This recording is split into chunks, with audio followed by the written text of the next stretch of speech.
It's a tremendous honor to be invited to speak here today, and I'd like to start by thanking the organizers for this opportunity. I'm going to give a really different talk from anything else you're going to hear in this workshop. The other speakers are going to talk to you about how a global network of biogeochemical Argo floats can transform our ability to tackle all kinds of different ocean problems. But I'm going to take you through the looking glass and talk about how important these observations for getting a clearer picture of what's happening to our carbon cycle on land, how they can be combined with observations from the atmosphere to understand how much carbon is being either absorbed or emitted by the terrestrial biosphere and fossil fuel burning. Andy Watson did a really fantastic job of talking about the role of biogeochemical Argo in determining global carbon budgets, both ocean and terrestrial biosphere, so I'm only going to very briefly summarize it here. The carbon we emit to the atmosphere from fossil fuel burning and land use change, shown on the left on this slide, which is from the Global Carbon Project, ends up in one of three reservoirs.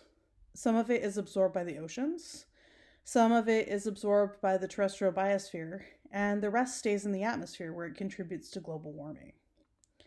The amount of greenhouse gas stored in the atmosphere is by far the most well-known component of the greenhouse gas budgets because of precise, accurate measurements from a global network that comprises more than 400 stations supported by over 80 different nations. The other two reservoirs are a much trickier proposition, but if we're able to nail down the ocean carbon through the Global Biogeochemical Argo program, it'll give us a much clearer picture of what's happening on land by difference. I encourage you to watch Andy's talk to learn more about how Argo can improve our understanding of carbon cycling on global to continental scales, but I'm going to focus on a really different spatial scale. I'm going to focus on how biogeochemical Argo can help us better understand the terrestrial carbon balance at the spatial scales that are the most important for climate action and climate policy. That is to say, understanding what's happening at national scale and smaller than national scale, at regional scale and urban scale. And I'm going to use my adopted home country, Aotearoa, New Zealand, as an example. New Zealand's greenhouse gas budget has three major components: emissions from agriculture, fossil fuel emissions, and forest carbon uptake. Our forests are thought to offset about a third of our total emissions. It's the primary way we met our obligations under the Kyoto Agreement, and it's likely to be a major player in how we meet our obligations under the Paris Climate Agreement. The current government has pledged to plant over 1 billion trees in a period of about a decade. But how do you know how much carbon is really being absorbed by a forest? Carbon stored in our forests is calculated by the inventory community based on measurements of the girth of trees at a network of hundreds of sample sites all over the country, land use maps, and some data on the height of the forest canopy at some selected locations. Now, this approach is laid out in the IPCC guidelines for national greenhouse gas inventories, which countries are required to follow in their reporting under the Paris Climate Agreement. However, measurements of tree girth can only tell us a small, fat fraction of the total carbon story in a forest. They tell you a bit about how much carbon is going into the wood, but they know very little about how much carbon is in the canopy, in the below ground biomass, in the soils, how much is being transported out through rivers and into the ocean, where it may be buried or it may be outgassed at the coast. We use atmospheric observations of CO2 at network sites all around the country to infer the carbon balance for our land regions. This is an example of what one of those atmospheric observing sites looks like. This is Bering Head. It's our longest running CO2 observing station here in Aotearoa, New Zealand. In fact, it's the longest running station of its kind anywhere in the Southern Hemisphere. And for a very long time, this is what people thought of when they thought of the Bering Head record, this red line. But this actually isn't all of the data at Bering Head. This is the data that's selected for when the air is arriving from a southerly direction, and we know from a combination of meteorological observations and the characteristics of the CO2 itself that that air hasn't had contact with land for a very, very long time. And these observations have underpinned a number of really important studies looking at Southern Ocean carbon and global carbon cycle. But this is actually all of the observations for the times when the air is not arriving from that southerly direction. And now you can see a much more complicated picture, a picture that tells a uniquely New Zealand story about what our carbon sources and sinks are all around the country. And especially if you look at the difference between that red line, the air arriving from off the ocean, and the gray line, the air that's arriving from different locations on land. Bering Head is only one of a network of stations all across New Zealand. This picture shows our atmospheric observing site at Mangaka Karamiya, which is not far from Rotorua if you know New Zealand. We've got an instrument in this little hut, and then we've got air inlets up this tower that allow us to get a bit of height above the top of the manga. Now we're not trying to measure each individual tree in this forest and upscale it. We're measuring CO2 in air that has traveled off this entire complex landscape at a network of sites like this one. These observations can be combined with high-resolution atmospheric transport models that tell us a lot about how air flowed across the country before arriving at the site, and atmospheric inverse modeling to infer our emissions and uptake. Here in New Zealand, we use 1.5 kilometer resolution meteorology from NIWA's weather forecast modeling effort to describe the atmospheric transport.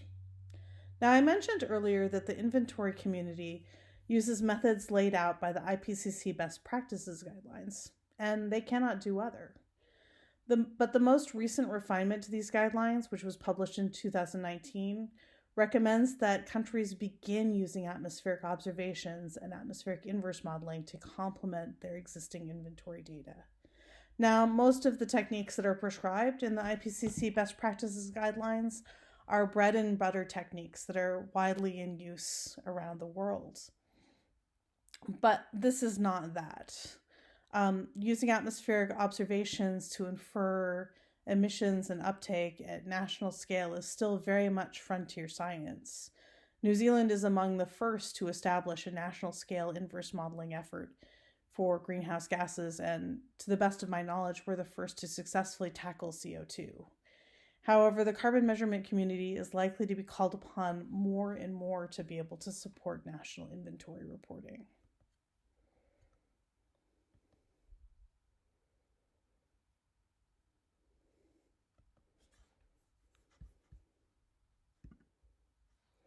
This figure shows the first 6 years of observations at Mangaka Karamiya, and I like it because it also shows very clearly another important advantage of the atmospheric approach, which is that it's very responsive in time. So you can see this classical pattern of high CO2 in the wintertime and low CO2 in the summertime at Mangaka Karamiya, as well as the increasing trend with time. But you can also see that over the last 2 years of this record, that line almost completely flattens out. What is happening here is that the catchment area for the station was hit by a record drought for 2 consecutive summers in 2018 and 2019 that almost completely suppressed this photosynthetic uptake. Now, this is the type of signal that would take a very, very long time to see, using those forest inventory methods where you go around and measure the circumference of trees. Individual plots might only be measured once every 10 years or so, and then it would be just quite hard to detect these types of changes from those measurements.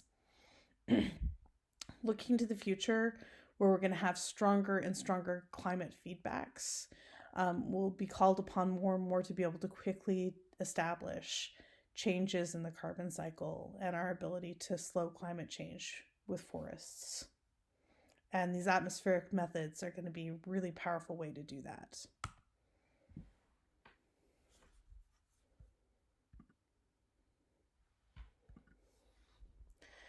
The first big surprise of the study was a much larger carbon sink than was previously expected from either the National Inventory Report or from terrestrial biosphere models. It's actually quite a tricky proposition to nut out all of the differences between exactly how things are counted in an inventory approach and what you see in the atmosphere. But we sat down with some folks from the inventory community and lots of spreadsheets to try and work that out. And we still end up with 30 to 60% more carbon absorbed by forests in New Zealand, according to the atmospheric measurements, than what you see in the inventory. The second surprise was where that carbon was going. Now, the traditional thinking in New Zealand forest carbon policy has been that plantation forestry, which is mostly fast-growing pine trees that have been transported from the Pacific Northwest, they grow much more quickly, and therefore they're thought to be a much bigger carbon sink than our slow-growing indigenous trees. And where the atmospheric inverse model seems to think a lot of this carbon is going is into a region called Fiordland, which, if you've ever had the good fortune to go there, you might know is a region that's dominated by mature indigenous forests.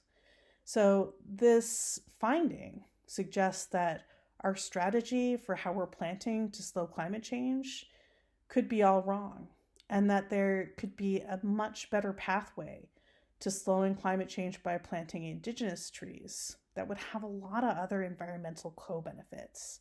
And this has really changed our dialogue, or had a big impact on our dialogue, about what we can do and what might be possible in terms of land management and climate change. Those preliminary findings were first published in 2017 by my postdoc at that time, Kai Steinkamp. And ever since then, I've been hitting those results with a big stick, well, to make sure that they really stick. With my current postdoc, Beata Bucosa, we've repeated those simulations to look over a much longer time scale, and we can see that that sink persists for at least a decade. We've tried different types of atmospheric transport models and to see if there was a bias from the atmospheric transport model we used in the first study. We've tried different terrestrial biosphere models to make sure there wasn't a bias from the first gas.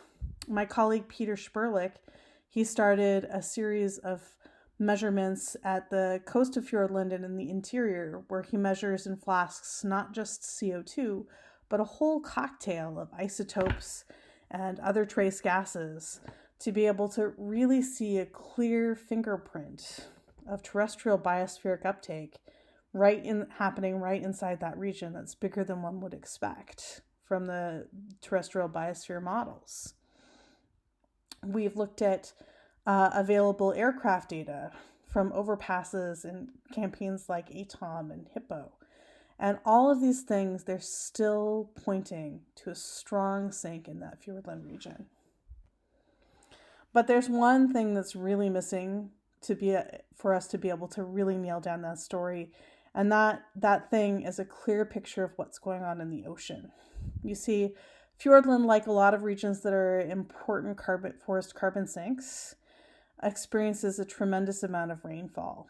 And it's not at all clear how much of the carbon that's going into the Fiordland is staying in the Fiordland. How much of that carbon that's going into the Fiordland is being absorbed long-term into trees and stories, and how much might be transported laterally through rivers and into the fjords and out to sea. And then if that carbon does go out to sea, does it stay in the ocean? Or does it just come out again in the coast, in which case it would be completely unethical to count that as a carbon sink for the purpose of climate change. It's simply a little carbon loop, not a carbon sink.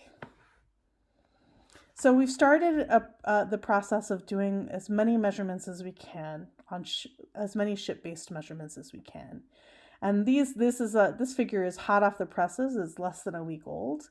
And it shows the ocean observations from our very first ship trip to this Fiordland region, where we drove the Kaharoa up and down the coast of Fiordland and up into as many of these fjords as we can.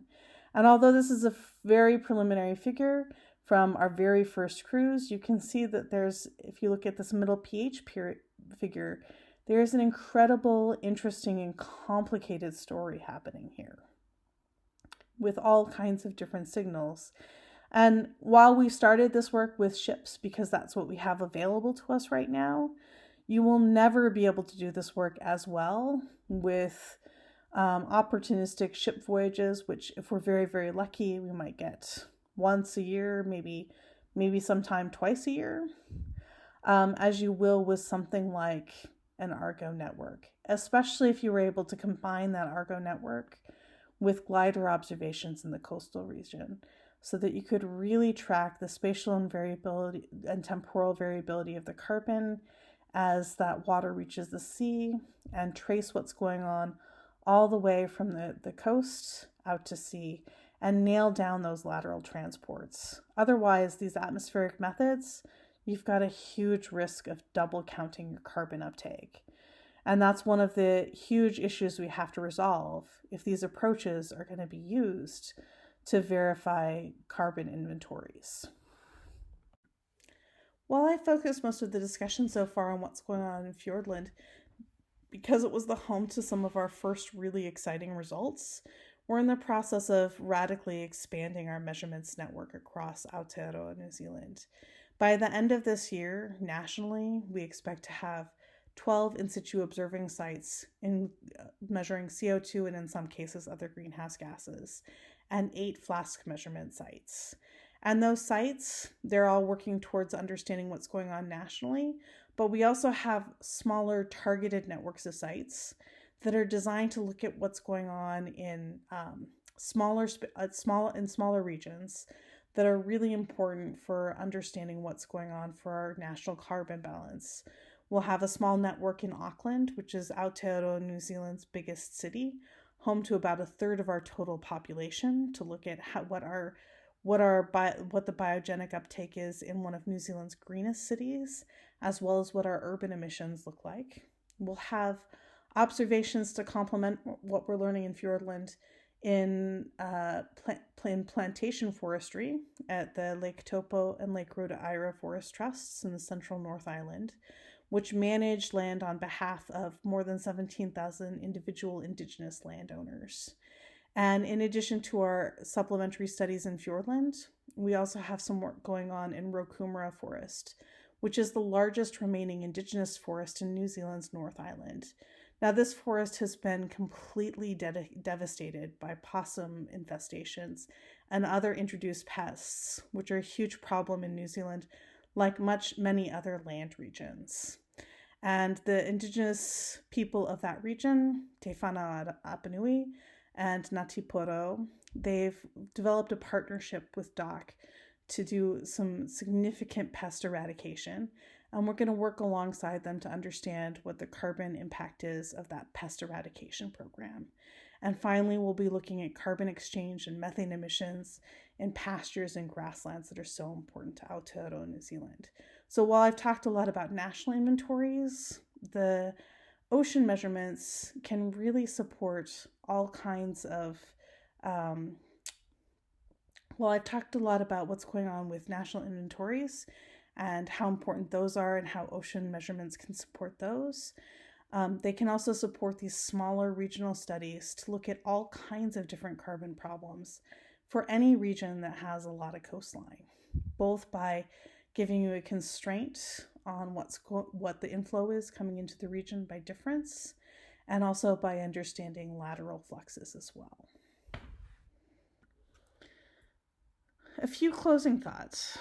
The atmosphere is by far the best known part of Earth's carbon budget.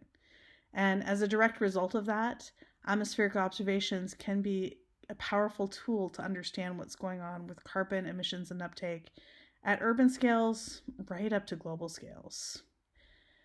In recognition of that fact, the IPCC is now recommending that nations look for ways that they can use these atmospheric approaches to support traditional inventory methods. But in order for these to be truly effective, we need a better picture of what's going on in the ocean. Biogeochemical Argo can improve estimates of terrestrial carbon uptake and emissions, global to continental scales, or for any nation or region with a significant amount of coastline, just by providing a better picture of what's going on in the air that's flowing into that region. Lateral fluxes through rivers are also highly uncertain, and they could lead to overestimating the sinks on land by quite a bit. Programs like biogeochemical Argo could play a huge role in closing the carbon budget, particularly if you included coastal glider observations in some future work, so that you could trace what's going on all the way through the coastal zone and out to sea, and ensure that all of the carbon that you're observing absorbed on land is staying on land, or that you know how much might be returned to the atmosphere downstream. This complementary ocean work is essential to ensure that the terrestrial fluxes are fully accounted for.